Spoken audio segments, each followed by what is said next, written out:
Oke, materi pertama itu pengelolaan lingkungan pertambangan. Ya.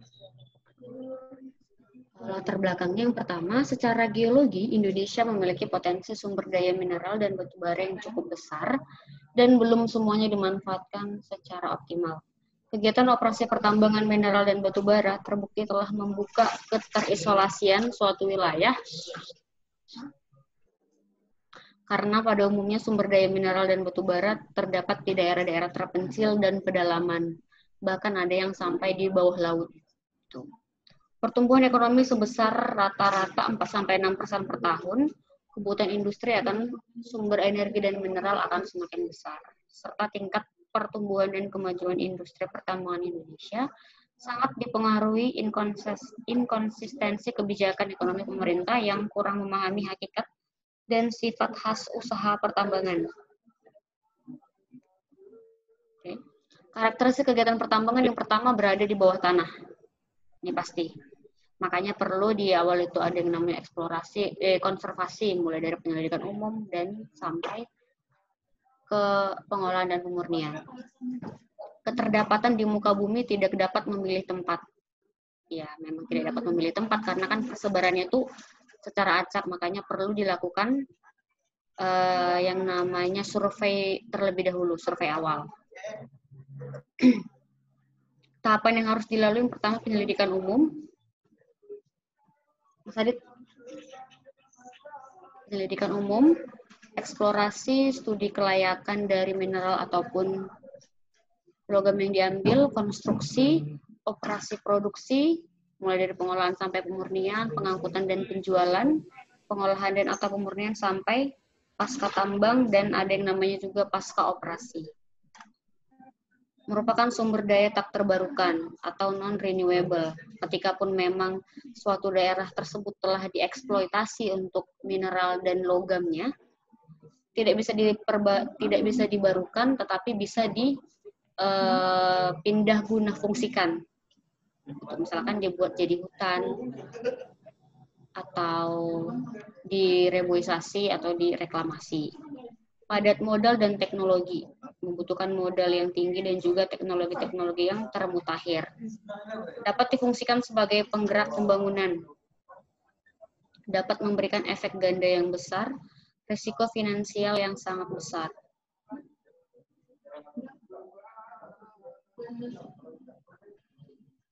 Konsep industri pertambangan dalam pembangunan berkelanjutan, potensi sumber daya alam berupa mineral dan batu bara di Indonesia diyakini sangat besar, namun hanya dapat diketahui apabila dilakukan eksplorasi terus-menerus. Sumber daya alam berupa mineral dan batu bara tidak akan memberi manfaat apabila tidak diolah dan dikembangkan. Setelah diolah, dikembangkan, dimurnikan, makanya ada penambahan nilai jual.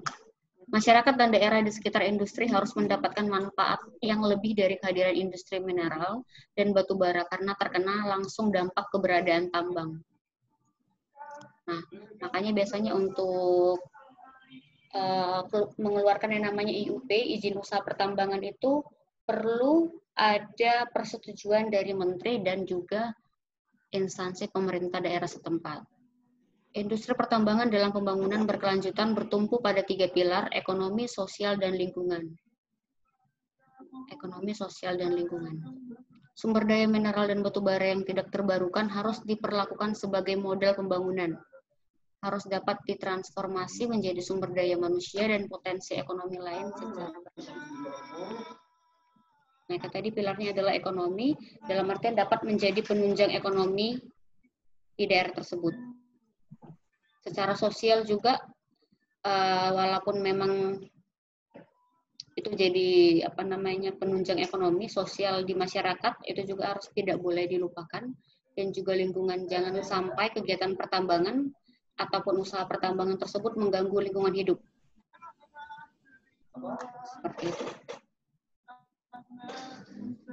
Nah, ini untuk gambaran pertambangan dalam pembangunan berkelanjutan. Misalkan untuk pre-mining atau sebelum melakukan penambangan, itu akan stuck.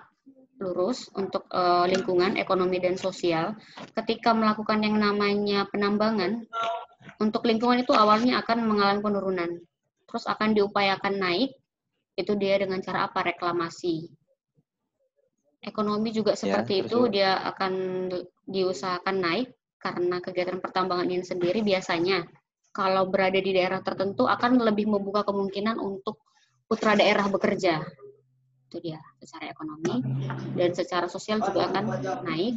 Tetapi ketika post mining atau setelah pertambangan, kemungkinannya itu dia akan mengalami penurunan yang jauh. Secara environment, lingkungan, ekonomi, dan juga sosial. Jadi dipastikan itulah perlunya dibuatkan program sebelum proses pertambangan. Gitu. Untuk teknis perlindungan lingkungan yang pertama terkait air asam tambang atau AAT. Pengendalian erosi dan sedimentasi, pengelolaan tailing, kestabilan lereng, untuk pembukaan pit lahan atau ex-pit, timbunan batuan penutup atau topsoil, operasional sarana penunjang, ini untuk bagian pengangkutan, mobilisasi, pelaksanaan reklamasi, pemulihan fungsi permukaan tanah, dan mencegah banjir atau longsor. Nah, untuk lahan basah atau rawa buatan, wetland, dan perencanaan pelaksanaan pasca tambang, keamanan terhadap lingkungan, dan keberlangsungan pembangunan. Untuk beberapa dampak kegiatan pertambangan, yang pertama terjadi perubahan bentang alam atau bentang geografis, erosi dan sedimentasi, terjadinya air asam tambang, penurunan kualitas udara ataupun polusi udara, getaran di permukaan, dan air blast apabila kegiatan pertambangan itu ada kegiatan ledakan, penurunan kualitas air permukaan dan air tanah, perubahan fungsi lahan dan tata guna lahan, penurunan produktivitas lahan, perubahan pada aspek sosial, ekonomi, dan budaya, dan menghasilkan limbah B3. Yang paling sering sih kayak limbah-limbah oli, gitu. Ya. Untuk kaidah teknik pertambangan yang baik, wajib melaksanakan yang pertama ketentuan keselamatan dan kesehatan pertambangan atau K3 pertambangan. Melaksanakan KO, keselamatan operasional pertambangan. Pengelolaan dan pemantauan lingkungan pertambangan termasuk kegiatan reklamasi, revegetasi, dan juga pasca tambang. Upaya konservasi sumber daya mineral dan batu bara. Pengelolaan sisa tambang dari suatu kegiatan usaha pertambangan dalam bentuk padatan, cair, ataupun gas. Ketika akan disalurkan ke lingkungan sekitar atau ke lingkungan hidup, harus sudah mencapai yang namanya standar baku mutu lingkungan.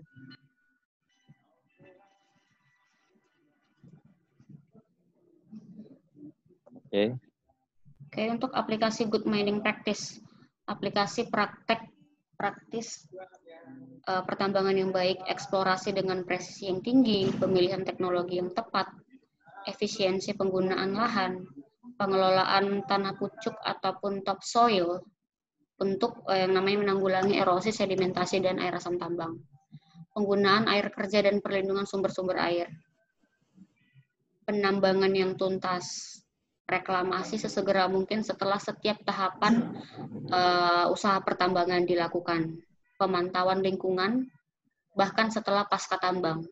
Nah, ini tadi yang untuk UPL dan UKL, pelaksanaan pasca tambang, upaya pengelolaan lingkungan dan upaya pemantauan lingkungan untuk melihat apakah proses pengembalian fungsi lahan yang telah kita lakukan itu memang benar-benar berjalan. Itu pemantauan lingkungan. Nah, untuk air asam tambang atau AAT merupakan terjadinya oksidasi mineral sulfida pada kegiatan pertambangan. Prinsip pencegahan dan penanggulangan yaitu menghilangkan salah satu dari unsur pembentuk AAT. Entahkah itu kita menghilangkan mineral sulfidanya, oksigennya, atau airnya. Nah, antara salah satu itu.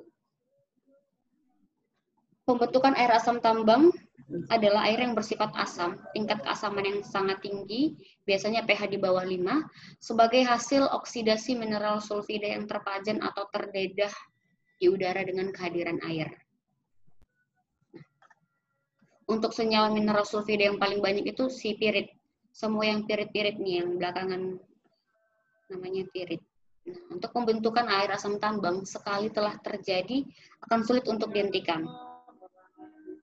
Karena merupakan suatu proses yang kontinu sampai salah satu reaktannya habis, sampai salah satu unsur pembentuknya habis. Pengalaman dari berbagai kasus di dunia, masalah AAT dapat berdampak jangka panjang bila lebih panjang daripada life of mine. Lama dari hidup umur dari bahan tambangnya. Pembentukan AAT dimungkinkan karena tersedianya mineral sulfida atau sumber sulfur asam, oksigen dalam udara. Nah, seperti yang kita tahu di udara sendiri ada sebesar 19,7% kadar oksigen di udara normal, air untuk pencucian hasil oksidasi. Nah, ini beberapa mineral pembentuk AAT untuk yang mineral sulfida, pirit, markasit, kalkosit, kovalit. Nah, ini dia salah satu unsur mineral sulfidanya. Untuk mineral penetral, kita bisa menambahkan yang namanya CO3, karbon trioksida, untuk mengikat si mineral sulfida ini tadi. CO3 atau juga senyawa-senyawa kapur ataupun tawas. Kalsit, siderit, nah ini. Ini biasanya untuk pengolahan AAT secara basah atau lembab, wet proses. Prediksi dan pengujian adanya air asam tambang, yang pertama kita harus melakukan identifikasi lapangan. Mengidentifikasi lapangan, melihat semua identitas, ciri-ciri apapun itu mineral-mineral logam yang ada di lapangan tempat kita melakukan proses pertambangan atau usaha penambangan. Oksidasi sulfida menghasilkan besi sulfat berwarna kuning dan garam aluminium berwarna putih yang menyelimuti batuan. Pembentukan flopulan atau endapan besi, pH tanah dan air yang rendah. Nah, biasanya yang melakukan ini sih orang enviro. Gitu.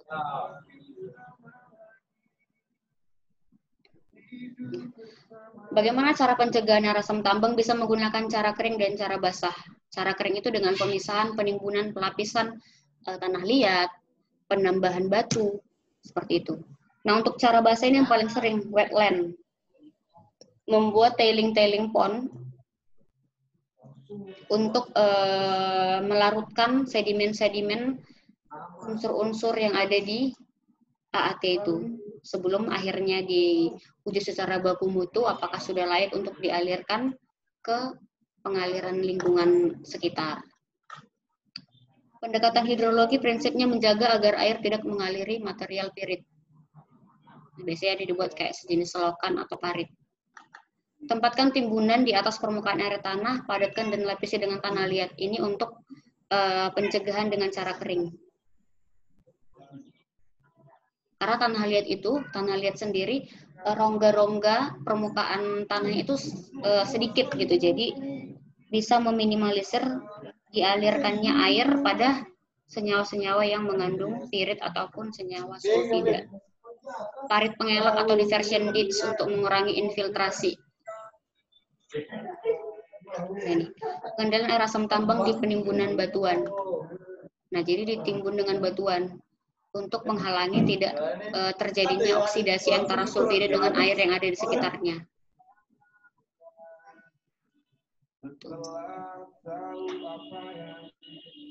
Pelapisan dengan tanah liat menggunakan bentonit, nah, ataupun dengan stabilisasi dari erosi dan penetrasi akar. Pelapisan dengan menggunakan aspal, tar, semen, plastik film ataupun geotekstil. Tetapi untuk cara kering seperti ini jarang digunakan di Indonesia.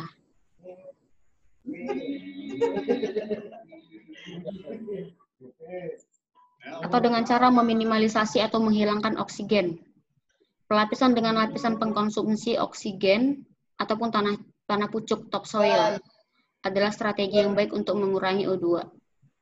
Jadi ditambahkan topsoil di atas untuk menutup agar tidak ada oksigen yang masuk ke dalam. Pemadatan lahan untuk fasilitas penunjang pada saat konstruksi. pemadatan pada permukaan dan lereng bagian luar untuk mengurangi difusi O2 dan konveksi udara ke dalam timbunan topsoil tadi. Gitu. Jadi ditambahkan tanah pucuk atau topsoil di sini.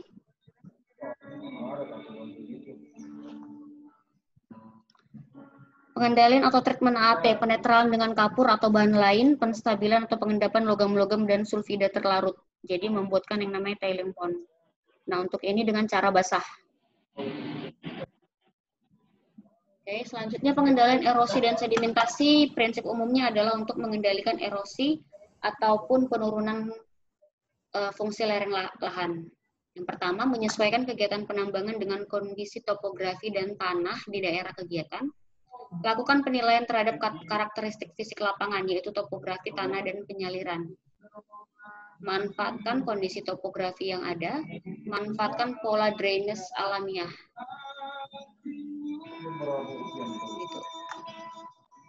Biasanya kalau kegiatan pertambangan itu ada kayak aliran air yang terbentuk sendiri.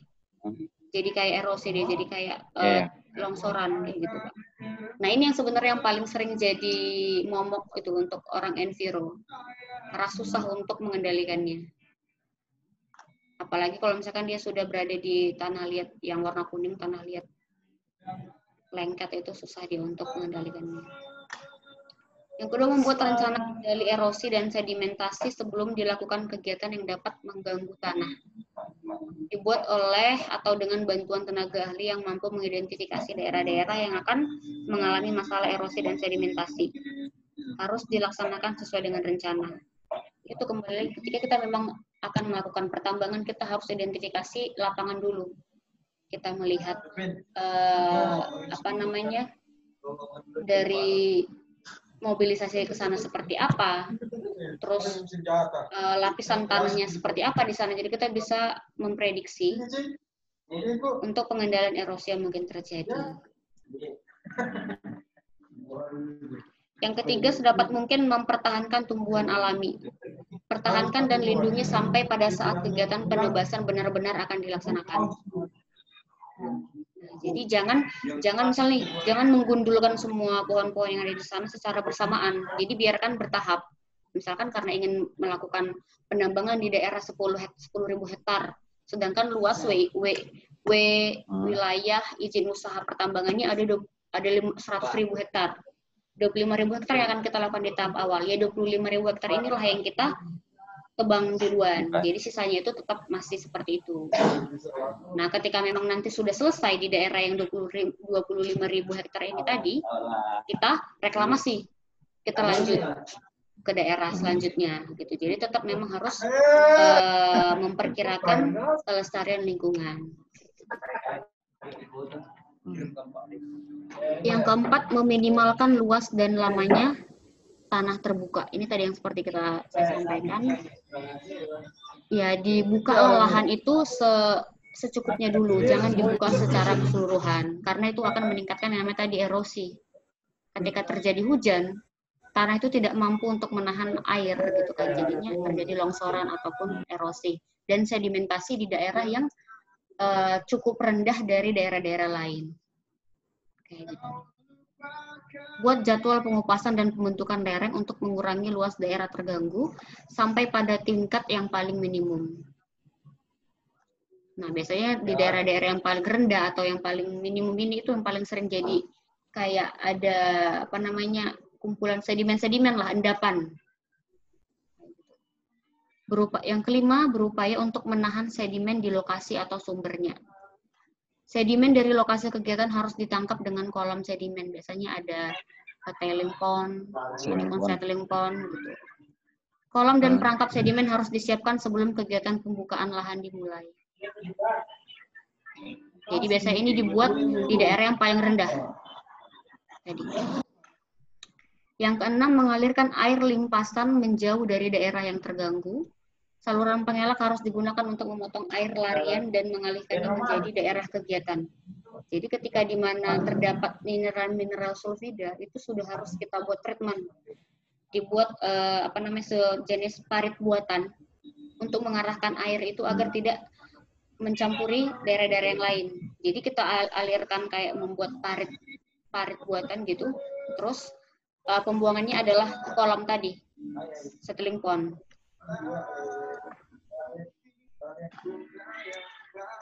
Yang ketujuh, meminimalkan panjang dan kemiringan lereng. Lereng berteras, saluran, dan penahan sedimen harus digunakan untuk memotong aliran air pada lereng yang curam dan panjang.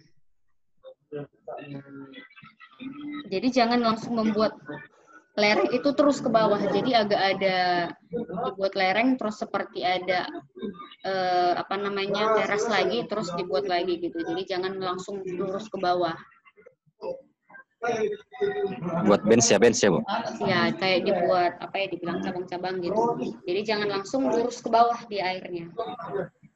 Karena itu akan membuat daerah-daerah pinggiran sebelah parit buatan tadi itu jadi ikut amblas.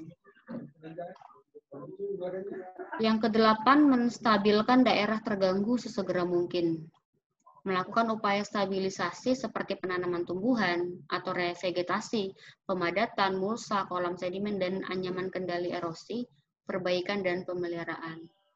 Nah, biasanya endapan dari atau sedimen-sedimen yang ada di settling pond, kalau misalkan sudah mencapai, biasanya kan setengah dari tinggi kolam, nah itu harus dikeruk, dibuang. Nah, kalau misalkan tidak dikeruk itu kan mengendap semakin tinggi gitu, jadi tidak berguna kalau misalkan dia sudah penuh. Nggak ada tempat untuk sedimen-sedimen yang setelahnya untuk diendapkan. Yang kesembilan, berupaya memperlambat kecepatan air limpasan yang keluar dari lokasi kegiatan. Mengurangi kecepatan air limpasan atau air asam tambang tadi dengan menjaga keberadaan tumbuhan penutup. Membuang luapan air limpasan ke saluran alami. Nah, biasanya untuk ketika pembuangan air limpasan ini lebih sering dibuat ketika hujan. Jadi dibuang ketika turunnya hujan gitu. Itu sih biasanya cara-cara ininya. Yang ke-10, melakukan pemeriksaan dan pemeliharaan terhadap sarana kendali erosi secara berkala. Menugaskan seseorang yang bertanggung jawab untuk melakukan pemeriksaan dan pemeliharaan harian. Melakukan pemeriksaan setelah jadi banjir untuk melihat luapan-luapannya. Nah, biasanya kalau sudah terjadi banjir itu sedimentasinya itu terangkat semua. Iya. Yang harusnya ada 4 kolam nih, misalkan 4 kolam, yang harusnya di kolam 1 itu sudah ada padatan kasar, kolam 2 padatan halus, 3 lebih halus, yang keempat sudah tinggal air yang bersih atau air yang sudah siap dibuang. Nah, ketika terjadi banjir ini kan bisa terikut yang dari endapan kolam 1 ke kolam 2 dan seterusnya, makanya perlu diperiksa ketika terjadi banjir ataupun hujan dengan kuantitas yang sangat tinggi. Ketika itu terjadi, perlu dilakukan perbaikan dengan segera. Terus yang selanjutnya, metode vegetatif. Penggunaan tanaman dan sisa-sisanya untuk mengurangi daya rusak hujan yang jatuh ke permukaan tanah, mengurangi jumlah dan daya rusak aliran permukaan. Ya, vegetatif itu sama seperti reboisasi, penanaman kembali kayak gitu. Metode vegetatif mempunyai fungsi melindungi tanah terhadap daya perusak. Jadi ada daya serap yang lebih tinggi karena akar-akar pohon. Itu kan. Nah, memperbaiki kapasitas infiltrasi tanah dan penahanan air yang langsung mempengaruhi besarnya aliran permukaan. Nah, kalau misalkan tidak ada tumbuhan penutup, nah biasanya aliran air itu akan langsung ke bawah. Akan langsung disalurkan ke lereng-lereng tadi gitu kan. Makanya perlu dibuat sebenarnya tanaman-tanaman pelindung. Metode teknik sipil, perlakuan mekanis yang diberikan terhadap tanah untuk mengurangi aliran permukaan dan erosi serta meningkatkan kemampuan penggunaan tanah. Nah, ini tadi dengan pembuatan parit buatan. Metode teknik sipil berfungsi untuk memperlambat aliran permukaan, menampung dan menyalurkan aliran permukaan dengan kekuatan yang tidak merusak, memperbesar infiltrasi air ke dalam tanah, dan penyediaan air bagi tanaman. Sarana yang termasuk metode teknik sipil, saluran permukaan atau saluran pengelak, saluran bawah tanah, gabion, penahan tebing, geotekstil, penahan sedimen, dam penghambat, penangkap sedimen, dan riprap atau yang paling sering disebut dengan tadi itu parit buatan. Tahapan kegiatan reklamasi pertambangan yang pertama pengendalian erosi dan sedimentasi, penyiapan lahan, pengaturan bentuk lahan, penebaran lapisan tanah pucuk atau topsoil, penanaman kembali atau revegetasi, pemeliharaan dan pemantauan. Itu tadi dia perlu yang ada namanya UPL dan UKL. Upaya pengelolaan lingkungan dan upaya pengendalian lingkungan. Kategori kasus lingkungan yang terjadi pada batas waktu tertentu, penurunan kualitas lingkungan baik tanah, air maupun udara, perubahan fungsi lingkungan, lingkungan tidak berfungsi lagi sesuai dengan mestinya, tidak sesuai atau melebihi dari baku mutu lingkungan. Risiko kasus lingkungan membayar ganti rugi. Penghentian kegiatan sebagai sumber kasus, menutup kegiatan pertambangan apabila kasus lingkungan tidak dapat ditanggulangi, mengganti penanggung jawab lapangan apabila terjadi kelalaian, pidana apabila ada pihak yang dirugikan akibat pelanggaran hukum, atau sampai bisa dicabut izin usaha pertambangan atau izin usaha jasa pertambangan. Penanganan kasus lingkungan pertambangan, tanggung jawab KTT adalah yang pertama, melakukan penanggulangan segera, melaporkan proses atau kronologi terjadinya kasus dan upaya penanggulangan yang telah dilakukan kepada KAIT atau Kepala Inspektur Tambang, melakukan pencegahan dan melakukan tindakan koreksi yang diperintahkan oleh Inspektur Tambang. Kewenangan Inspektur Tambang yang pertama, melakukan pemeriksaan lapangan, pembuktian terhadap kebenaran kasus yang terjadi atau melakukan investigasi, memberikan tindakan koreksi, menutup sementara unit kegiatan yang menjadi sumber kasus sampai kegiatan investigasi selesai dan ditemukan tindakan-tindakan korektif yang harus dilakukan. Penanganan kasus diarahkan kepada yang pertama normalisasi fungsi lahan, mengurangi risiko perusakan dan pencemaran baik itu air, udara ataupun tanah, koordinasi pendayagunaan sumber daya manusia, alat, biaya dalam penanggulangan, aplikasi ilmu dan teknologi yang termutakhir, optimalisasi peran masyarakat, dan antisipasi pengaruh dan dampaknya terhadap operasi dan lingkungan di sekitar usaha pertambangan. Tindakan koreksi itu ya terhadap sumber penataan ulang dan perbaikan menyeluruh sebagai upaya pencegahan, pemantauan, dan pemeliharaan. Untuk pemantauan adalah kegiatan untuk mendapatkan dan mengevaluasi informasi sebagai bahan untuk penilaian kinerja suatu kegiatan ataupun operasi. Tujuan pemantauan yang pertama, menyediakan informasi untuk evaluasi secara periodik, menyediakan informasi untuk mengetahui adanya perubahan di lapangan, mengetahui besarnya dampak dan membandingkannya dengan prediksi dampak, meyakinkan bahwa perlindungan dan pengelolaan lingkungan dilaksanakan secara optimal pada seluruh lokasi kegiatan usaha pertambangan. Manfaatnya yang pertama, pendeteksian secara dini dampak lingkungan sehingga remediasi atau penanggulangan dapat dilakukan secara efektif. Menunjukkan kepatuhan atau penaatan terhadap peraturan, standar, dan baku mutu lingkungan yang telah ditetapkan.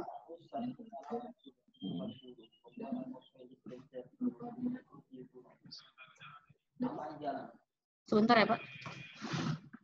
Iya, ya.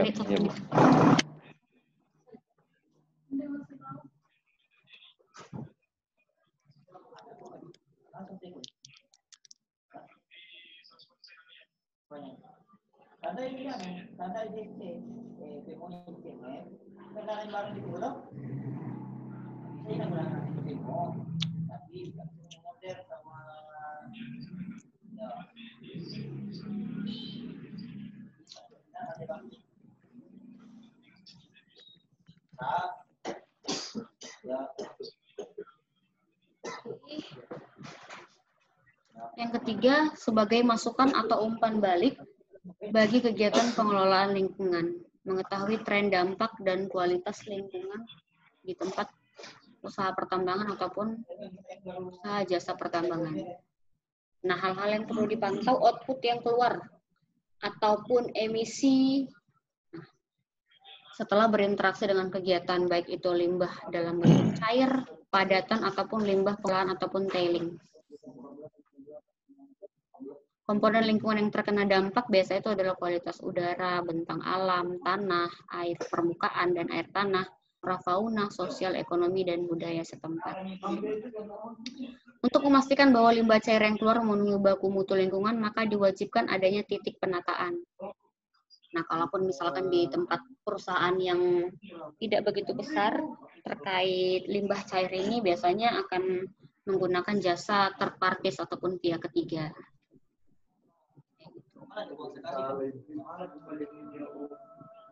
Dengan penerapan tata cara pertambangan yang baik dan benar, pengelolaan lingkungan dilakukan segera pada sumber penyebab timbulnya dampak, dan diharapkan perubahan lingkungan yang mungkin terjadi dapat diminimalkan dan reklamasi areal bekas kegiatan tambang sesuai dengan peruntukannya dapat dipenuhi.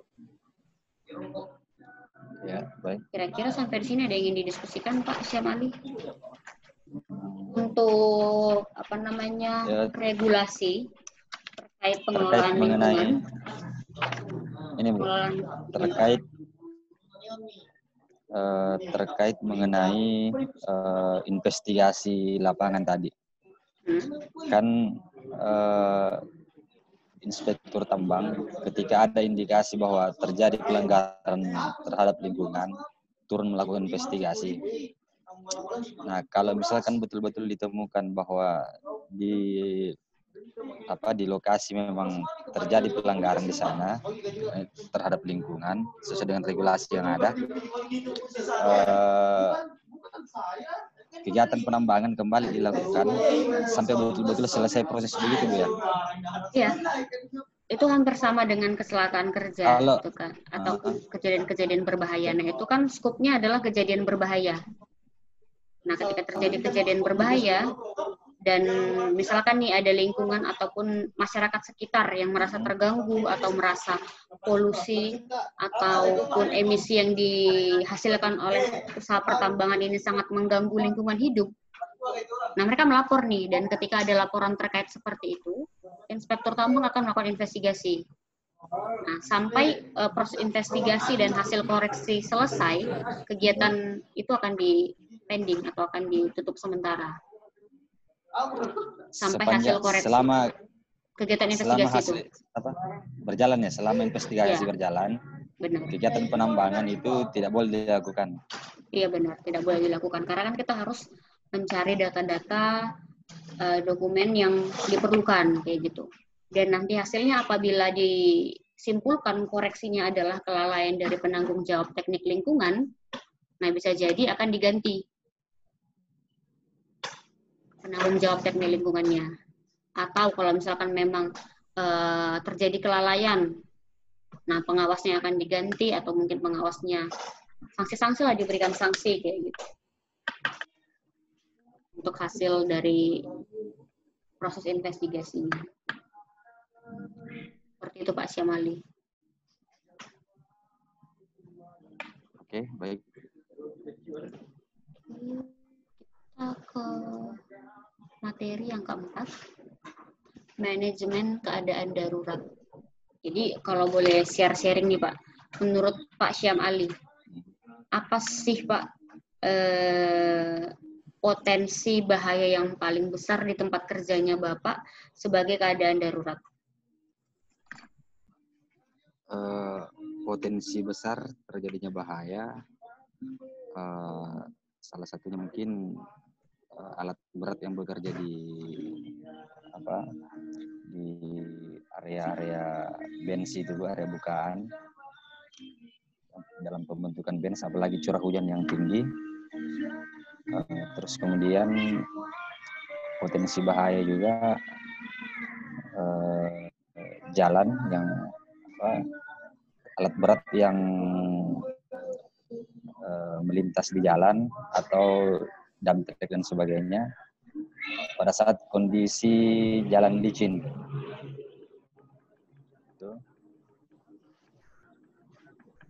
Oke, berarti kondisi jalan ya Pak? Kondisi jalan dan bench. yang paling berpotensi untuk untuk yang saya jumpai kemarin itu mungkin di wilayah itu, Bu. Karena kondisi topografinya yang agak terlalu terjal. Iya, curam. Oke, berarti keadaan daruratnya mungkin kalau misalkan hujan longsor gitu ya Pak, erosi. Terus kalau misalkan memang hujan curah tinggi, alat beratnya itu resikonya kemungkinan tergelincir, terbalik gitu ya Pak ya? Tergelincir, iya. Pendahuluan penanganan jam-jam pertama keadaan darurat sangat kritis dan menentukan keberhasilan penyelamatan. Atau sering disebut ada namanya golden time. Ketika terjadi suatu keadaan darurat, ada waktu kritis. Nah, waktu kritis ataupun golden time untuk dapat dilakukan atau pemberian pertolongan pertama ataupun upaya keadaan darurat. Hanya tim terlatih serta dalam setiap darurat yang terorganisasi baik yang bisa menangani darurat yang baik. Kerja tim sangat penting tidak hanya di dalam tim penyelamat sendiri, tetapi juga dengan semua yang terlibat. Nah, ini lebih seperti akan dibentukkan yang namanya organisasi emergency response team, tim tanggap darurat. Yang mana di emergency response team ini dua bagian yang paling utama harus ada firefighter dan juga first aider, pemadam kebakaran dan pertolongan pertama. Nah, itu dua. Di samping dari harus ada yang namanya commander, leader, kayak gitu. Bencana adalah semua peristiwa ataupun serangkaian peristiwa yang mengancam dan mengganggu kehidupan dan penghidupan masyarakat yang disebabkan baik oleh faktor alam ataupun faktor non-alam maupun faktor manusia sehingga mengakibatkan timbulnya korban jiwa. Nah, yang dimaksud dengan keadaan darurat yang pertama itu adalah bencana alam. Nih, gunung meletus, tsunami, banjir, kebakaran, apalagi nih, retakan tektonik, longsor, kebakaran. Nah, itu. Tanggap darurat bencana adalah serangkaian kegiatan yang dilakukan dengan segera pada saat kejadian bencana untuk menangani dampak buruk yang ditimbulkan, yang meliputi kegiatan penyelamatan dan evakuasi korban, harta benda, pemenuhan kebutuhan dasar. Nah, ini untuk P3K, perlindungan, pengurusan pengungsi, penyelamatan, serta pemulihan prasarana dan sarana. Oke. Keadaan darurat adalah suatu keadaan yang tidak diinginkan. Terjadi pada suatu daerah yang disebabkan oleh sesuatu yang berasal dari dalam ataupun dari luar yang mengancam nyawa, harta benda, lingkungan, di mana sumber daya manusia dan sarana dari unit yang tersedia pada daerah tersebut mampu menanggulangi akibat yang ditimbulkan dari kondisi yang tidak normal dengan prosedur yang ada. Nah, makanya selain daripada dibentuknya tim emergensi darurat, harus dibuatkan rencana tanggap darurat atau emergency response plan. Itu harus dibuat. Ada standar ataupun SOP lah, SOP ketika terjadi namanya keadaan darurat. Ada SOP keadaan darurat kebakaran, ada SOP untuk keadaan darurat banjir, ada SOP untuk keadaan darurat kecelakaan, ada SOP untuk keadaan darurat longsor. Nah, harus diidentifikasi terlebih dahulu ke kira-kira apa keadaan darurat yang mungkin terjadi di tempat kerjanya. Jadi ketika telah diidentifikasi nih kemungkinan keadaan darurat ataupun bencana-bencana yang mungkin terjadi A, B, C, D. Nah, dibuatkan SOP ataupun standar untuk penanganan keadaan darurat terkait bencana yang mungkin terjadi tersebut. Kayak gitu. Dibuatkan tim tanggap darurat dan harus sering dilatih atau drill. Misalkan seperti kebakaran harus ada drilling kebakaran atau bencana-bencana lain. Ada drill. Rencana pengelolaan keadaan darurat adalah tindakan yang dilakukan untuk mengatasi akibat-akibat yang ditimbulkan oleh ancaman fisik terhadap kehidupan, lingkungan, dan aset, tetapi tidak mempengaruhi kemampuan kegiatan tambang dalam jangka panjang. Nah, biasanya itu tadi, yang paling minim harus ada tim P3K.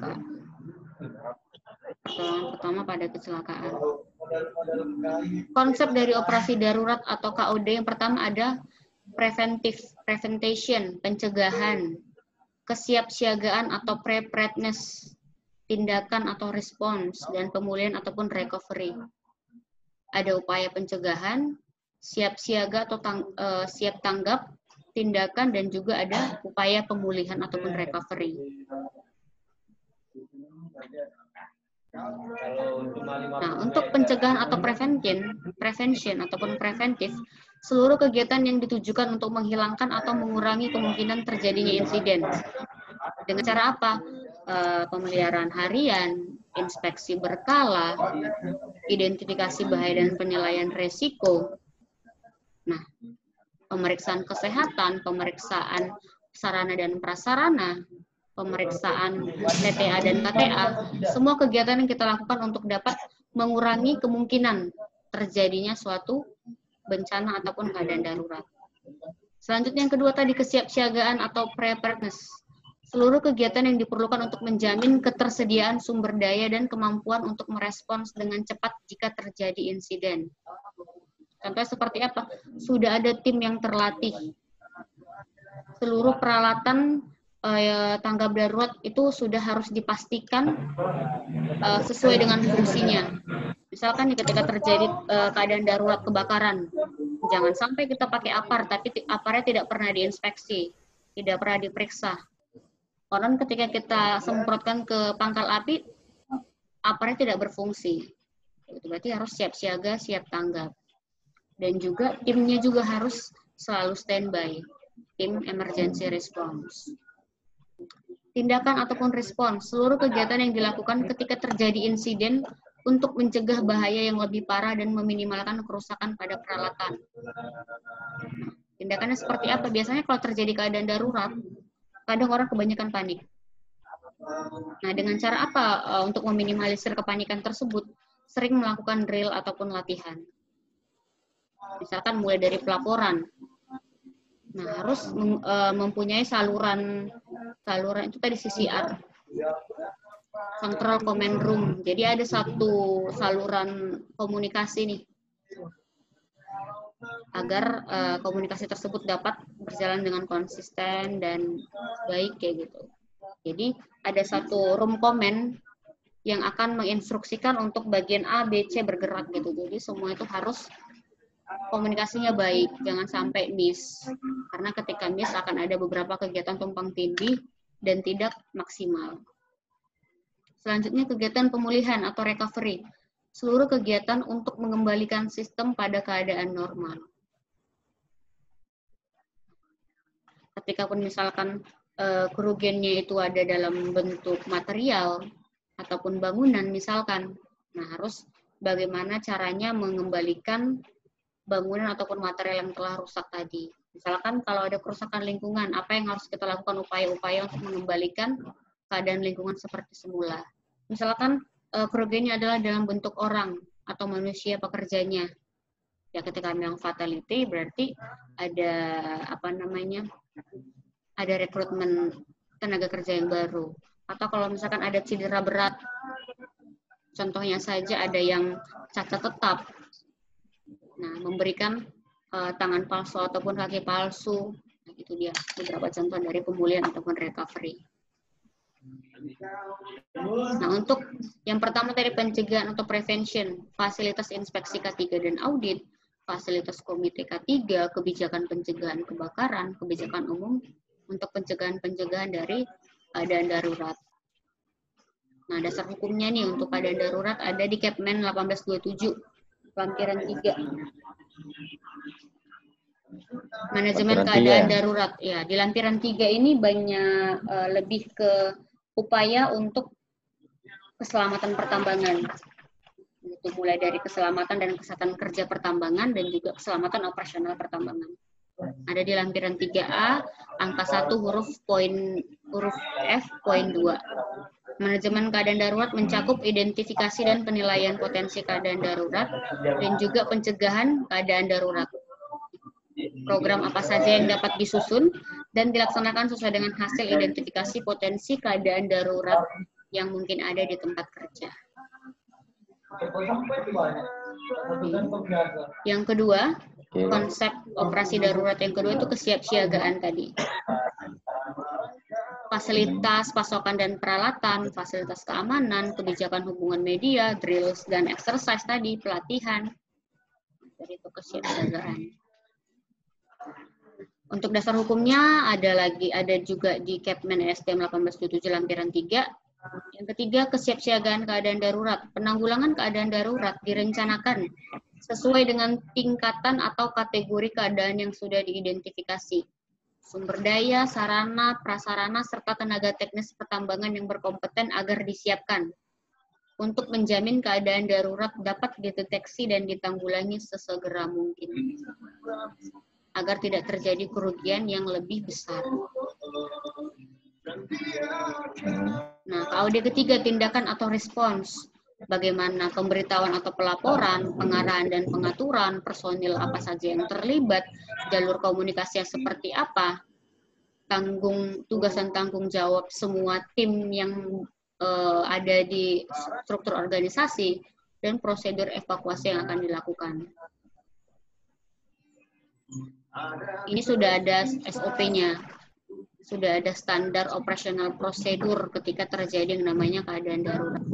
Bagaimana proses pelaporan, pengarahan dan pengaturan semua tim yang terlibat, personil yang terlibat, jalur komunikasi seperti apa. Nah, gitu. Untuk dasar hukumnya ada di lampiran 3A, angka 1, huruf F, poin 4. Respons keadaan darurat. Pada saat terjadi keadaan darurat, sumber daya, sarana, dan prasarana serta tenaga teknis yang berkompeten sesegera mungkin dapat menanggulangi keadaan darurat.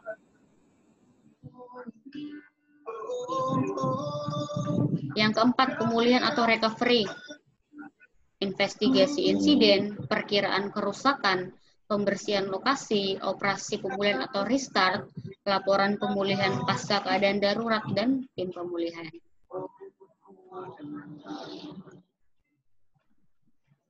Untuk dasar hukumnya ada di lampiran 3A, angka 1, huruf F, poin 4. Pemulihan keadaan darurat paling kurang mencakup pengaturan tim pemulihan, investigasi keadaan darurat, perkiraan kerugian, pembersihan lokasi, operasi pemulihan, dan laporan pemulihan pasca keadaan darurat. Oke. Ini contoh-contoh beberapa keadaan darurat di pertambangan. Ada kecelakaan, jatuh ataupun tabrakan, kebakaran, baik bangunan ataupun tambang, peledakan di tambang, tumpahan atau bocornya bahan berbahaya. Nah, takutnya kayak kejadian yang baru-baru pagi tadi, tau nggak, Mas Syam? Yang di Libanon. Ya. Oh iya, betul. Yang ledakan itu, Bu, ya? Ledakan pabrik kembang api. Nah, yang mana kan sebenarnya untuk bahan-bahan pembuatan kembang api tersebut banyak bahan berbahaya, bahan B3 gitu yang eksplosif ataupun mudah meledak. Nah, itu sih belum ada investigasi lanjut seperti apa, apakah memang karena kelalaian, penyimpanan, penanganan, handling atau seperti apa.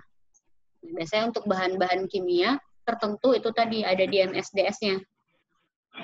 Di MSDS itu mencatat semua komposisi untuk bahan tersebut, bagaimana cara penanganannya, kayak gitu. Jadi, dan juga APD-APD yang dipersyaratkan untuk menangani atau ketika ada pengolahan handling dari bahan tersebut.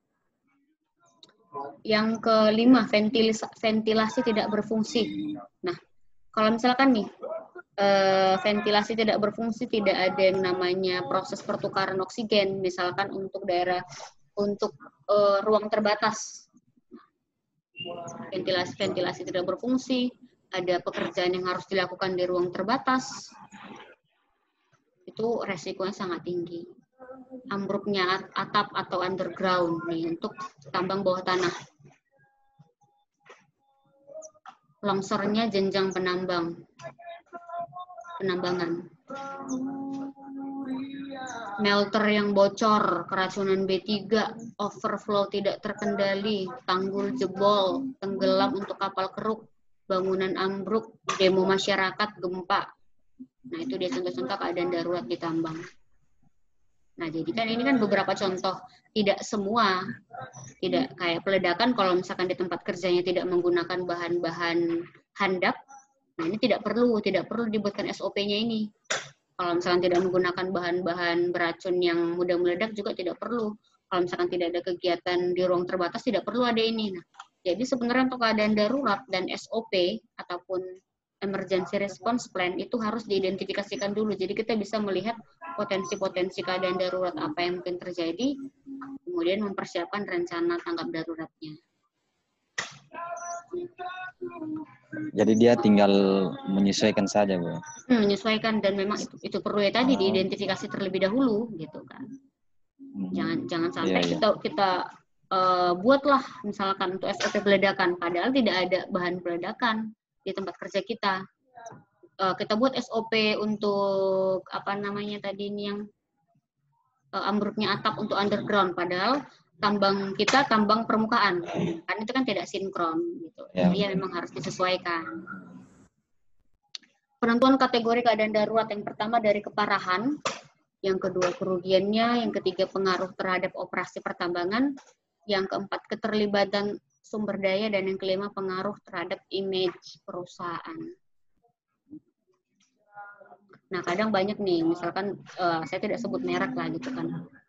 Demi mencapai yang namanya zero LTI, ada beberapa perusahaan tambang rakyat lah, gitu kan. Jadi tidak mempublikasikan terjadinya kecelakaan di tempat kerjanya untuk melindungi image perusahaannya kayak gitu. Jadi selama informasi ini tidak keluar, ya mereka menahan di perusahaan itu aja, dibentengin gitu kan, tidak diberitahukan keluar.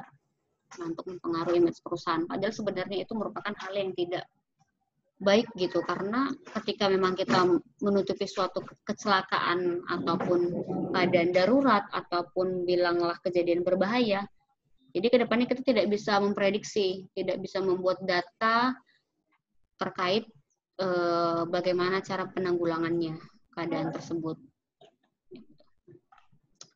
Klasifikasi keadaan darurat kategori 1. Nah, untuk kecelakaan ringan, tumpahan B3 yang relatif kecil dapat diatasi oleh sumber daya yang ada di area kecelakaan, operasi tidak terganggu, tidak ada publikasi, tidak ada potensi untuk eskalasi, ataupun kejadian semakin besar itu eskalasi. Kategori kedua, insiden yang mengakibatkan cacat atau cedera berat. Tumpahan bahan berbahaya yang cukup besar, memerlukan sumber daya dari luar area untuk menangani, operasi terganggu sementara, publikasi mulai terlibat atau tampaknya akan terlibat, berpotensi untuk eskalasi walaupun terbatas. Kategori ketiga, ada yang LTI ini, meninggal dunia ataupun beberapa cedera berat. Tumpahan bahan berbahaya dalam jumlah yang sangat besar, berdampak terhadap properti ataupun proses produksi, bantuan dari luar mutlak diperlukan, dan publikasi yang menyolok telah terlibat, mempunyai potensi yang signifikan untuk eskalasi. Ini dia kategori keadaan darurat. Nah, untuk fasilitas keadaan darurat yang pertama harus ada rute ataupun jalur evakuasi. Nah, ini tadi, perlu dibuatkan jalur evakuasi apabila terjadi keadaan darurat. Biasanya ada denah nih, misalkan berada di daerah workshop. Jadi kita buatkan denah misalkan di sini. Titik ini. Nah, ini posisi Anda sekarang, di mana exit darurat, di mana tangga darurat, di mana master point terdekat, di mana letak-letak apar, di mana letak hidran, ada di sini. Di mana kotak P3K terdekat. Nah, itu dia untuk rute ataupun jalur evakuasi. Misalkan berada di di office misalkan di sebelah sini gitu kan. Jadi untuk denah-denah ini harus disesuaikan dengan posisi di mana peletakan dari evacuation diagramnya. Ini contohnya mau diproses. Nah, contoh ini untuk emergency plan ketika in case of fire, ada kebakaran. Mereka buat ada singkatan RES, remove people, alert others, confine fire and smoke, evacuation. Hilangkan orang-orang atau misalkan peringatkan orang-orang untuk menjauh dari area yang ada kebakaran, alert others. memperingatkan yang lain, mungkin dengan alarm kebakaran atau mungkin dengan dari CCR yang langsung menginformasikan dari speaker agar memperingatkan orang-orang lain yang berada di dalam gedung tersebut untuk ke master point atau keluar dari tempat kejadian. Confine fire and smoke. Batasi api dan asap. Nah, biasanya kan untuk ada namanya alat deteksi kebakaran, smoke detector, flame detector, ada hack detector kayak gitu, dan ada sprinkler. Nah, ketika memang dideteksi ada asap ataupun ada flammable percikan api, nah sprinklernya itu akan aktif kayak pancuran air dan evakuasi.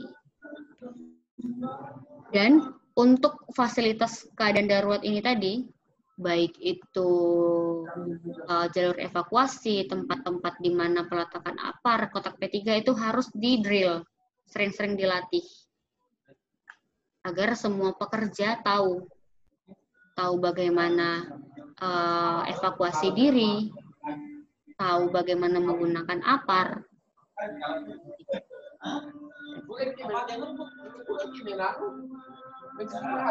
Ada master point atau tempat berkumpul. Nih, biasanya berada di luar dari gedung, tidak terhalang benda-benda apapun. Berada pada safe area. Itu dia master point. Ada panggilan darurat atau emergency call, harus memiliki nomor telepon darurat yang mudah diingat oleh seluruh karyawan dan aktif 24 jam. Dijaga 24 jam oleh petugas yang terlatih. Khusus dipakai untuk pelaporan keadaan darurat. Nomor darurat harus disosialisasikan kepada seluruh karyawan. Kalau perusahaan besar seperti yang sudah saya sampaikan, ada namanya CCR, Control Command Room.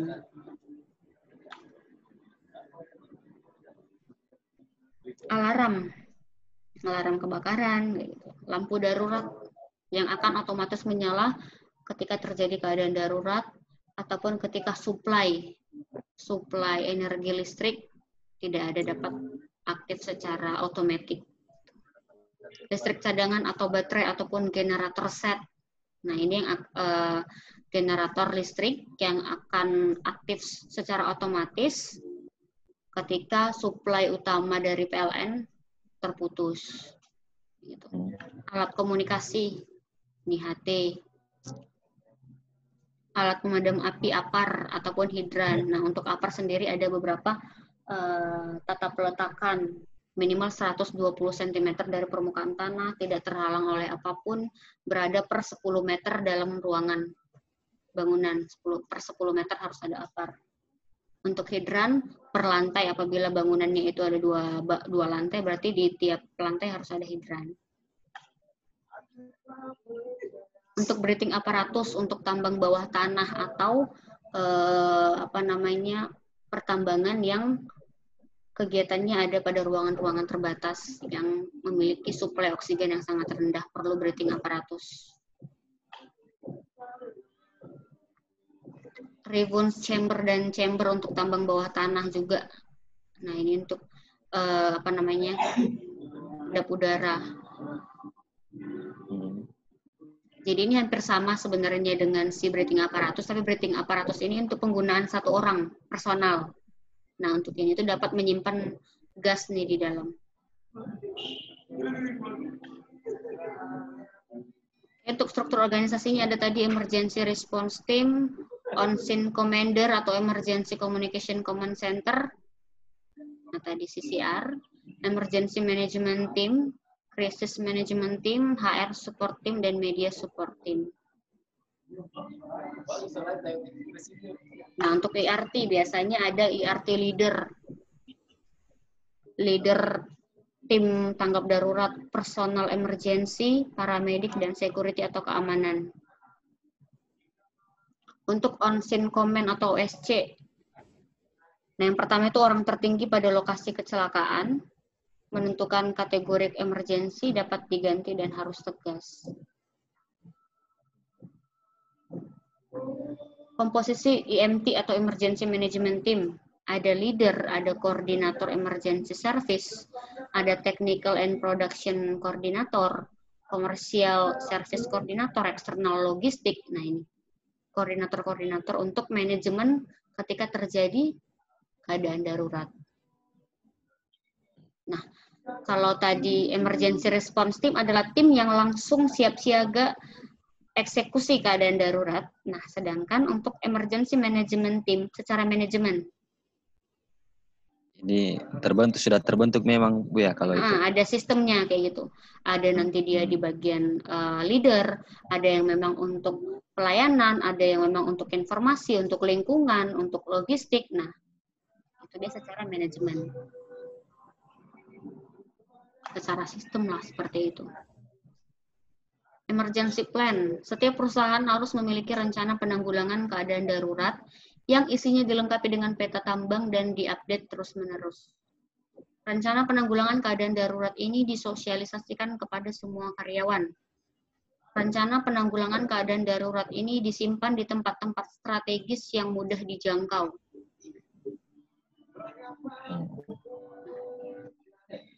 Jadi itu tadi contohnya tadi yang sudah ada contoh emergency plan-nya.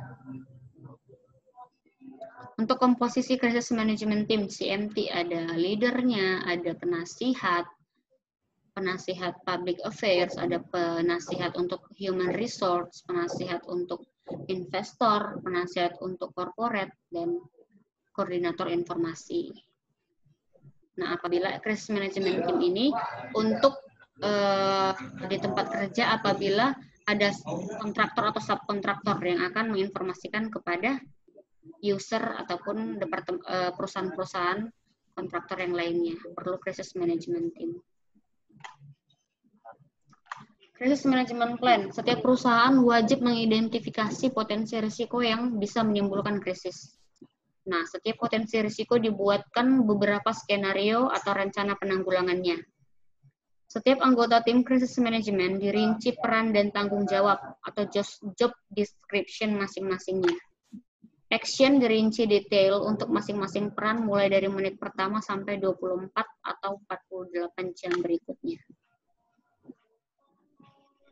Fasilitas CMT Emergency Management Team Room, yang pertama harus ada foto, peta, dan sketsa lokasi, papan tulis atau whiteboard, ada jam, ada alat komunikasi apa yang digunakan, proses manajemen krisisnya seperti apa, dan nama, call number anggota IRT, IMT, ataupun CMT-nya.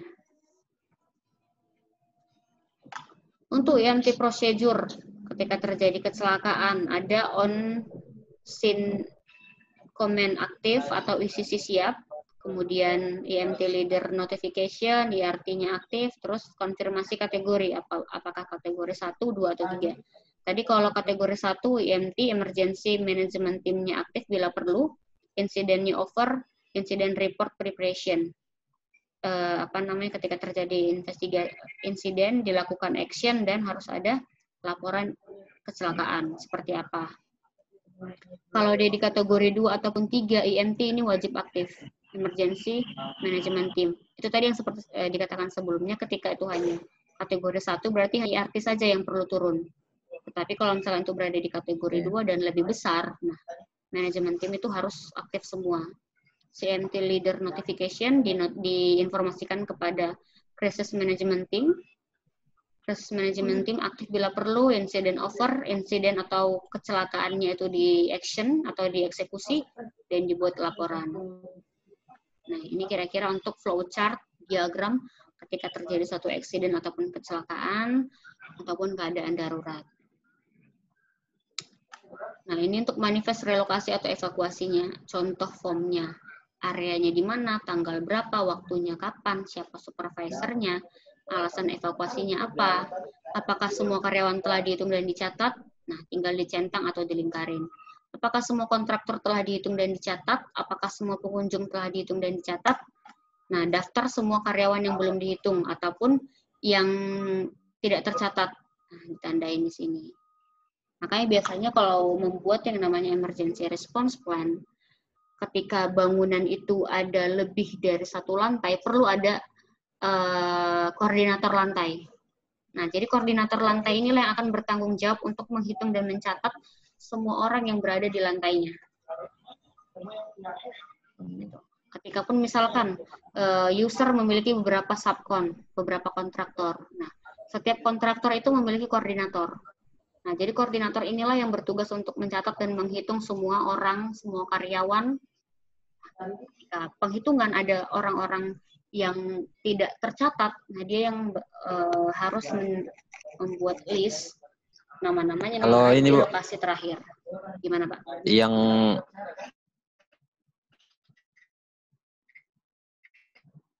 apa namanya, laporan manifest relokasi atau evakuasi, itu siapa? Yang buat ini adalah penanggung jawab area.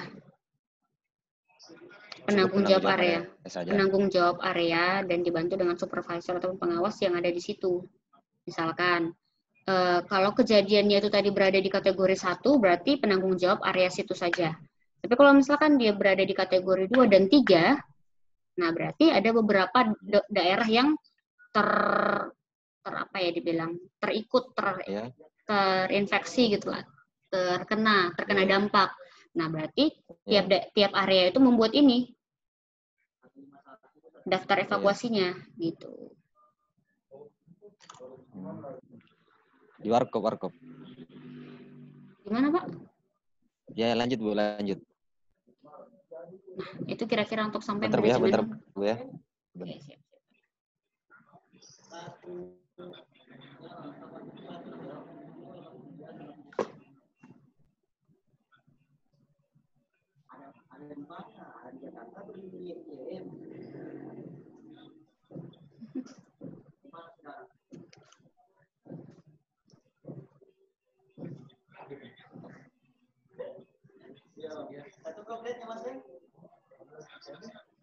Oke, Bu, lanjut.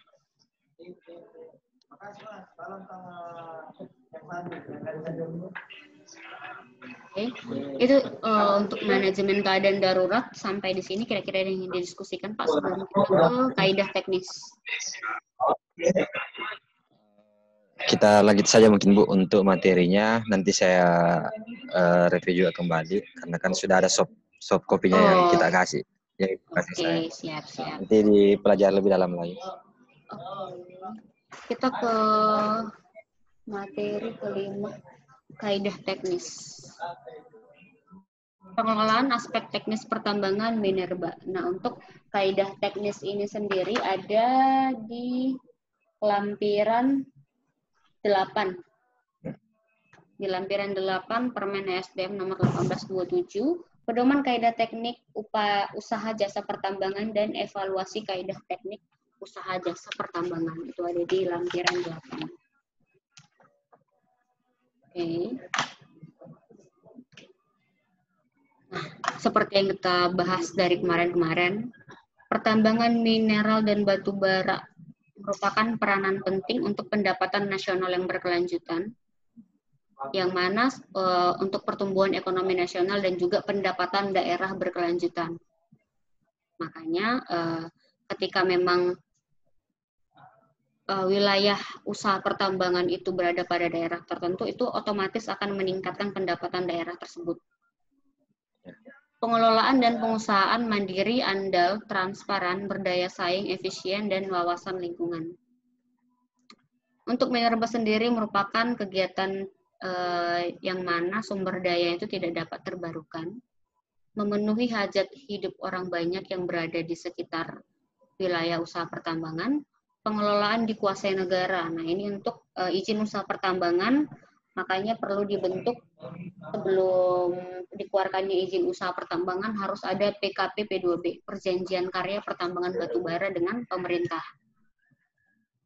Kemakmuran dan kesejahteraan rakyat berkeadilan, nilai tambah perekonomian nasional. Nah, untuk yang berkeadilan ini biasanya ada seperti hukum tak tertulis, di mana daerah pertambangan itu dibuka lahannya, biasanya putra daerah lebih diutamakan.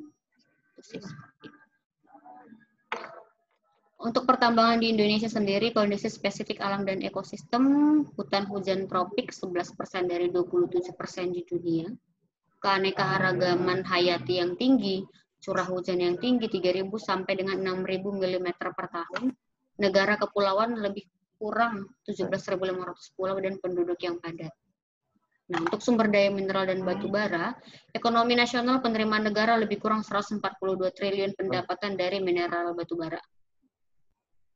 Berada di dalam kawasan hutan, keterdapatan dangkal sebagian tersingkap atau outcrop, metode penambangan umumnya tambang terbuka atau open pit,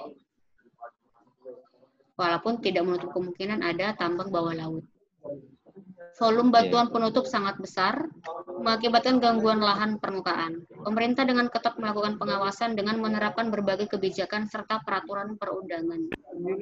Nah, yang terbaru ada sistem manajemen keselamatan pertambangan untuk upaya pemerintah dapat melihat pengawasan terkait K3 di pertambangan.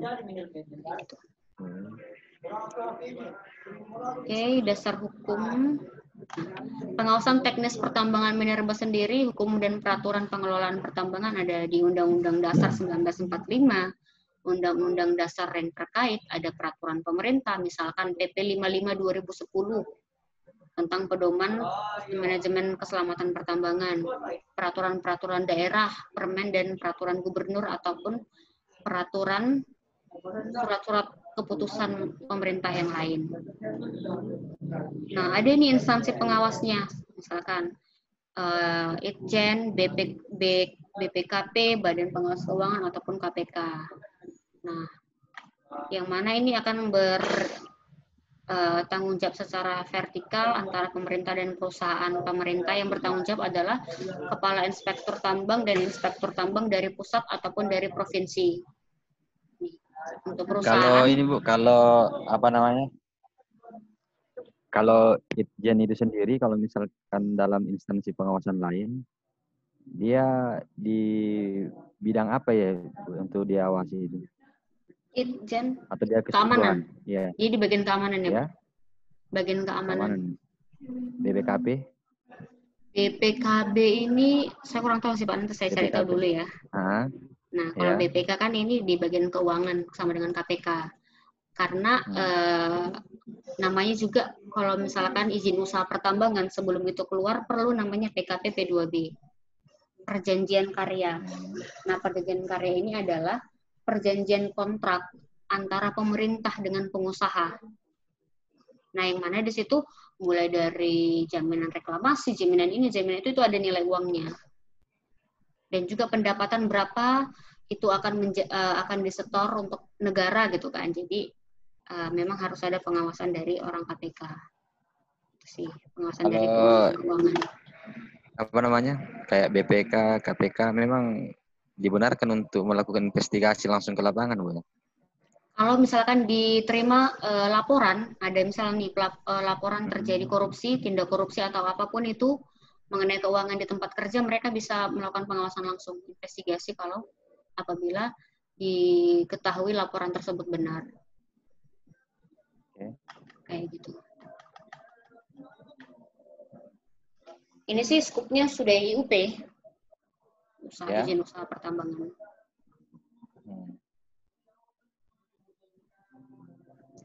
Oke, untuk perusahaan pemegang IUP ada namanya KTT, Kepala Teknik Tambang, atau pengawas operasional, pengawas teknis, dan penanggung jawab operasional untuk yang skup IUCP. Oke, dasar-dasar hukum pengawasan pertambangan yang lain, ini ada Undang-Undang 4 2009, Undang-Undang 23 2014, PP 23 2010, PP 55 2010, Permen SDM, nah ini bisa dibaca sendiri nanti.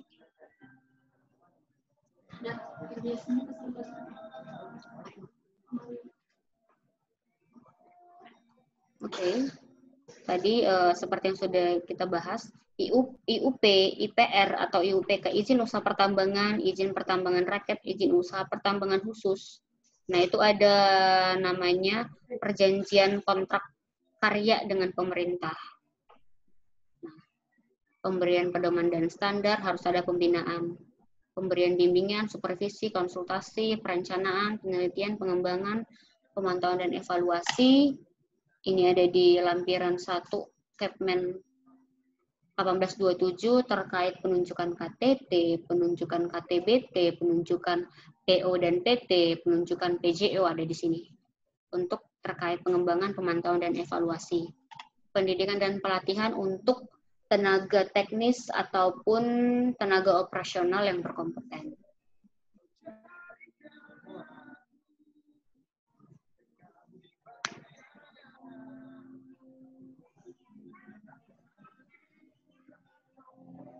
Oke, nah, pembinaan dan pengawasan dilakukan terhadap penyelenggaraan pengelolaan usaha pertambangan dan pelaksanaan kegiatan usaha pertambangan. KK, kontrak karya, PKPP2B ataupun izin usaha pertambangan. Nah, ada kontrak antara pemerintah pusat dan juga pemegang izin usaha pertambangan. Yang mana untuk izin usaha pertambangan baik itu eksplorasi ataupun produksi, proses produksi, itu sudah ada kontrak antara pemerintah. Nah, biasanya kalau misalkan IUP eksplorasi, bagian penyelidikan umum, eksplorasi ataupun studi kelayakan, nah itu ada beberapa syarat-syarat yang harus dipenuhi. Syarat administrasi, finansial, nah itu sebelum dikeluarkan yang namanya izin usaha pertambangan. Ada beberapa syarat-syarat administrasi, finansial, organisasi. Ini semua nanti ada di Kepmen SDM 1827 untuk lebih terkait IUP di lampiran 1. Pengawasan pertambangan menurut Undang-Undang 4 2009 pasal 141.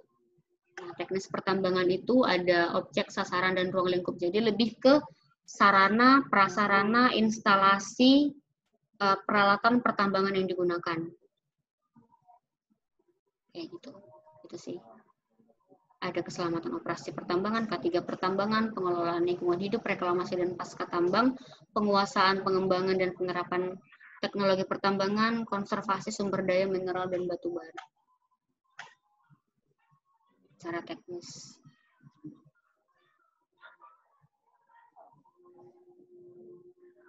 Ini dia skup kegiatan pertambangan nih. Izin usaha pertambangan, izin pertambangan rakyat atau izin usaha pertambangan khusus, nah, merupakan pemanfaatan barang, jasa, teknologi, dan kemampuan rekayasa, serta rancang bangun dalam negeri. Jumlah, jenis, dan mutu hasil usaha pertambangan itu seperti apa, ada standarnya tersendiri. Kegiatan lain di luar pertambangan, nih, kegiatan lain di luar usaha pertambangan yang harus direklamasi juga. Pengembangan dan pemberdayaan masyarakat setempat secara sosial, ekonomi, dan budaya, pengembangan tenaga kerja teknis sebagai pengawas teknis di tempat kerja, pengelolaan data.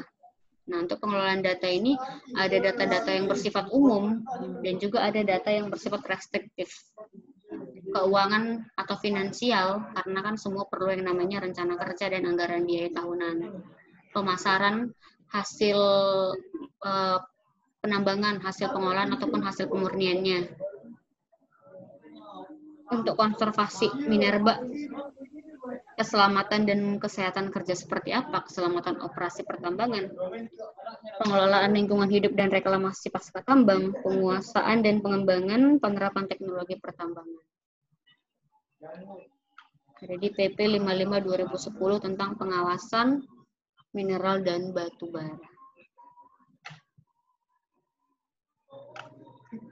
Ini untuk di PP 22/2010, bagian keempat pasal 42, dalam jangka waktu 6 bulan sejak diperolehnya IUP operasi produksi, pemegang IUP operasi produksi wajib memberikan tanda batas wilayah dengan memasang patok pada WU, wilayah izin usaha pertambangan. Nah, biasanya untuk izin usaha pertambangan itu sendiri, kalau misalkan dia mineral logam, itu dia ada di 100.000 hektar. Kalau dia untuk di batu bara lebih kecil sama dengan 50.000 hektar paling banyak. Pembuatan tanda batas sebagaimana dimaksud pada ayat 1 harus selesai sebelum dimulai kegiatan operasi produksi. Dalam hal terjadi perubahan batas wilayah pada WIU, wilayah izin usaha produksi, operasi produksi, harus dilakukan perubahan tanda batas wilayah dengan memasang patok baru. Nah, ketentuan lebih lanjut ada di Permen SDM nomor 33 tahun 2015. Untuk izin usaha pertambangan, operasi produksi itu ada yang konstruksi, penambangan, pengolahan dan pemurnian, dan juga pengangkutan atau penjualan. Misalkan, itu kan untuk operasi produksi. Kalau misalnya kita bicara tentang IUP eksplorasi, nih, untuk eksplorasi kan hanya kegiatan penyelidikan umum, eksplorasi, dan studi kelayakan. Ketika si IUP eksplorasi ini melakukan penjualan ataupun pengangkutan, nah mereka bisa kena sanksi. Karena mereka tidak punya izin untuk melakukan pengolahan ataupun pengangkutan. Kalau misalkan mereka ingin menambahkan itu harus buat izin baru. Gitu. Pengawasan waktu ini, Bu. Apa, Pak? Untuk batas jangka waktu pembuatan izinnya itu untuk ada batas satu tertentu, izin usaha pertambangan kan ada beberapa kriteria, yang 10 tahun, 20 tahun, nah ada yang 8 tahun. Itu tergantung dengan perjanjian karya antara pemegang IUP dengan pemerintah. Karena itu ada jaminan-jaminannya lagi, itu beda, ada persenan-persenan kayak gitu. Jadi terkait lamanya suatu izin itu ada beberapa kriteria, ada yang 8 tahun, 10 tahun, sampai 20 tahun. Dan biasanya itu untuk satu izin usaha pertambangan hanya boleh diperpanjang 2 kali. Selebihnya harus dibuat izin usaha tambang yang baru. Itu sih. Ada di di Kepmen 1827. Bisa dibaca aja nanti, Pak.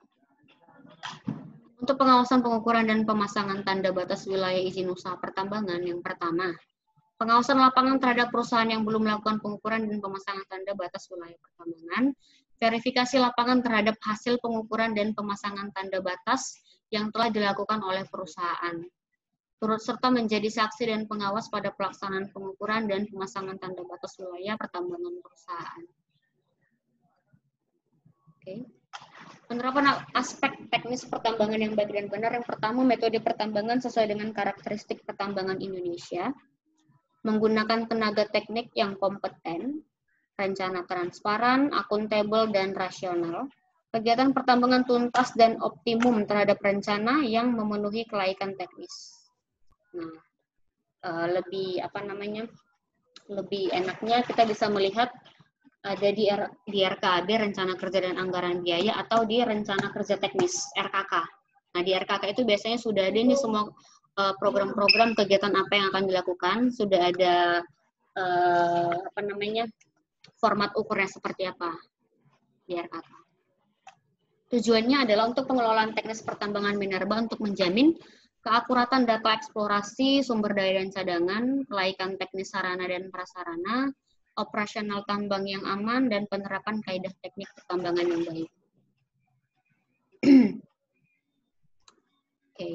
Untuk teknis pertambangan, sasarannya adalah terciptanya perencanaan dan pelaksanaan pertambangan yang baik dan benar. Ruang lingkupnya pada IUP dan IUPK meliputi pelaksanaan teknis dan standar eksplorasi yang baik, tata cara menghitung sumber daya dan cadangan. Nah, untuk IUP dan IUPK proses operasi produksi meliputi perencanaan dan pelaksanaan konstruksi, termasuk ini ada konstruksi, penambangan, pengolahan dan pemurnian, dan juga pengangkutan dan penjualan.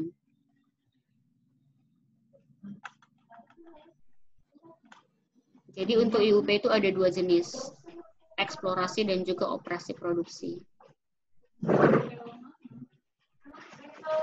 Antara IUP dan IUPK sendiri perbedaannya dari dibilang dari objek pemberi wewenangnya, terus luas wilayah, dan juga RK rencana kerjanya. Nah, ini untuk contoh IUP eksplorasi, luasnya itu 100.000 maksimal, minimumnya dulu 5.000, tetapi setelah dikeluarkan yang namanya Undang-Undang 4 2009 tidak ada minimum lagi, maksimalnya aja yang dibuatkan maksimal 100.000 hektar. Untuk batu bara 50.000 hektar, bukan logam 25.000 hektar, batuan 5.000 hektar, dan untuk radioaktif tergantung penugasan, yang mana penugasannya ini setelah rapat koordinasi dengan SDM. Untuk IUP operasi produksi, logam itu 25.000 maksimal, batu bara 15.000, bukan logam 5.000, batuan 5.000, dan radioaktif tergantung penugasan. Nah, ini untuk periodenya 2. Ini kalau ini 20 tahun. 2 kali 20 tahun. Hanya bisa 2 kali perpanjangan. Setelah itu, logam dan batu bara 2 kali perpanjangan. Kalau bukan logam bisa 3 kali perpanjangan. Sedangkan batuan hanya 1 kali. Setiap habis 5 tahun izin usaha harus diganti. Ya. Jadi ada sedikit perbedaan. Misalkan kalau kita ingin membuat izin usaha itu mungkin buatlah berapa ratus juta. Kalau perpanjangan mungkin hanya berapa persen. Gitu. Jadi itu sih sebenarnya konsistensi dari perpanjangan suatu izin usaha. Untuk logam dan batu bara hanya boleh perpanjangan 2 kali untuk satu izin usaha pertambangan, nomor registrasinya. Kalau untuk bukan logam 3 kali, batuan 1 kali.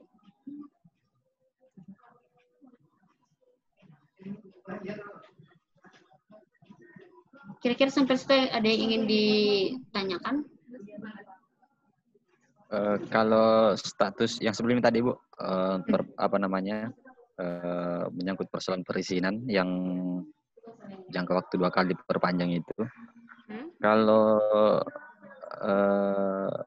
statusnya kontrak karya gimana itu? Apa dia menyesuaikan atau ada kebijakan-kebijakan khusus di dalamnya itu? PKP 2P, maksudnya kontrak karya dengan pemerintah. PKP P2B itu sendiri itu kan kalau misalkan dia baru 10 tahun pertama. Yeah. Nah, ketika pun memang dia sudah perpanjang masih tetap PKP P2B, tetap masih ada kontrak dengan pemerintah. Gitu. Karena kan pemerintah yang mengeluarkan izin usaha nanti. Pemerintah yang mengeluarkan izin usaha dalam terusannya ke Menteri SDM.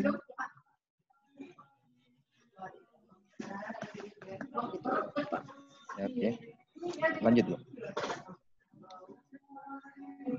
Oke, sasaran pengelolaan teknis yang pertama terhindarnya manipulasi data pertambangan yang dapat merugikan pemerintah, terciptanya perencanaan tambang yang benar, terciptanya pelaksanaan penambangan yang mengacu kepada kaidah pertambangan yang baik, tidak terbuangnya bahan galian, terbinanya perusahaan tambang yang terbatas pengetahuan teknik tambangnya, termanfaatkannya lahan bekas tambang secara tepat dan baik sehingga mendorong peningkatan perekonomian rakyat sekitar tambang.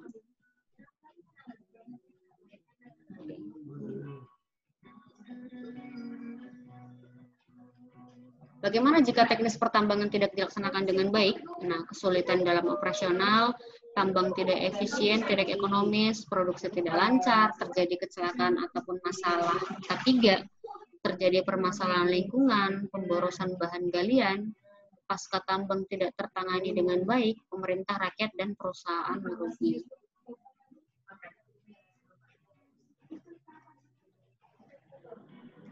Oke, ini dia beberapa permasalahan yang berkaitan dengan aspek teknis.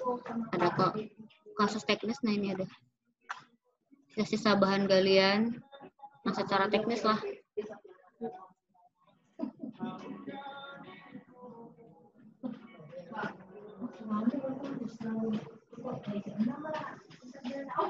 Hubungan antara sumber daya dan cadangan batu bara. Sumber daya terreka atau terukur dan ada cadangannya. Nah, tertunjuk, terukur, terkira, terbukti. Nah, ini peningkatan tingkat kepercayaan dan pengetahuan geologi, mempertimbangkan faktor-faktor penambangan, ekonomi, pemasaran, hukum, lingkungan sosial, dan peraturan pemerintah. Nah, ini dia untuk contoh dari rekapitulasi sumber daya dan cadangan batu bara. Ini untuk realisasi dalam beberapa tahun nih.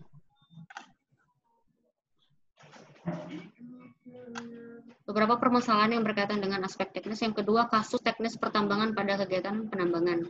Longsor lereng tambang, mengakibatkan fatality, kejadian berbahaya, menimbun peralatan dan menghentikan operasi. Operasi berhenti pada 2013. Gantengnya.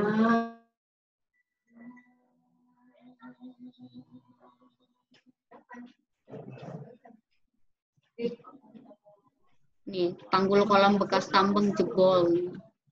Beberapa kasus teknis pertambangan. Ini tanah longsornya disposal. Penyangga batuan yang lepas.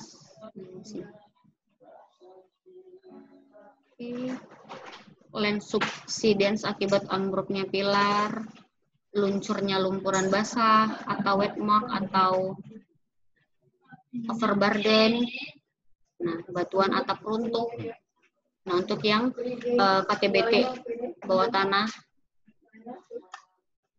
Bagaimana teknis pertambangan yang baik? Teknik eksplorasi dilaksanakan dengan benar dan memadai, cadangan tambang didapatkan secara benar, ada studi geoteknik, hidrologi, dan metalurgi dilaksanakan secara benar, studi kelayakan disusun secara komprehensif, teknik penambangan direncanakan dan dilaksanakan secara baik, pengolahan dan pemurnian direncanakan dan dilaksanakan, pemilihan peralatan yang tepat, pengangkutan yang memadai, produksi sesuai dengan kapasitas, program pasca tambang direncanakan dan dilaksanakan secara komprehensif.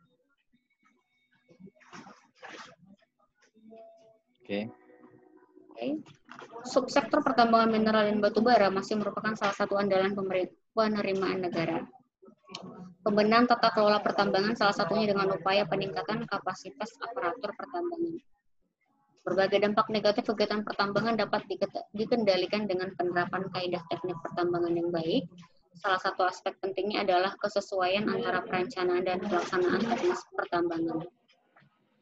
Masih terjadinya tren peningkatan produksi dan terus berkembangnya teknologi pertambangan perlu diimbangi dengan peningkatan pengelolaan aspek teknik dan lingkungan pertambangan.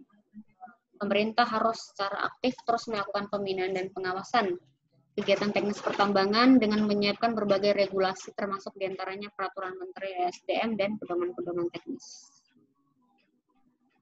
Masih banyaknya kasus teknis pertambangan yang berkaitan dengan kecelakaan dan pencemaran lingkungan merupakan salah satu tantangan bagi aparatur pertambangan untuk terus meningkatkan kompetensi dalam kegiatan pengawasan pertambangan. Pelaksanaan bimbingan teknis atau sertifikasi kompetensi teknis merupakan salah satu program pemerintah untuk mensosialisasikan kaidah teknik pertambangan yang baik bagi seluruh pemangku kepentingan pertambangan. Untuk pedoman kaidah teknis pertambangan bisa dilihat di lampiran 8. Kira-kira sampai situ dengan didiskusikan Pak Syaman? Tidak ada Bu, nanti dipelajari lebih dalam lagi Bu. Oke, berarti besok kita 3 materi terakhir di hari Jumat kita akan diskusi hari interview Jumat ya. Interviewnya kapan Bu? Interviewnya Bapak nih kapan? Kan kemarin gitu.